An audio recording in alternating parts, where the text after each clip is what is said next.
Finali e Big Brother VIP Albania 4 u mbyll me emocione të forta ku Gjesi u shpall fitues ndërsa Egli Taku zuri vendin e katërt. Pas shpalljes së rezultatit, publiku dhe familjarët u ngjitën në skenë për të përqafuar finalistët, duke krijuar një atmosferë festive, por edhe me disa momente të sikletshme.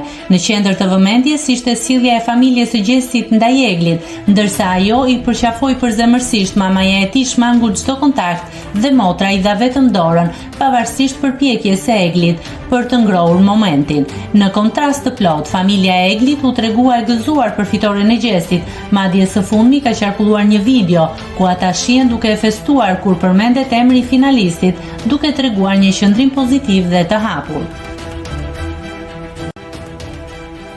Nëse klikoni mbi butonin subscribe, do t'ju shfaqen të gjitha publikimet tona. Ju ftoj t'i bëni subscribe kanalit, të pëlqeni videot dhe të lini komentin tuaj.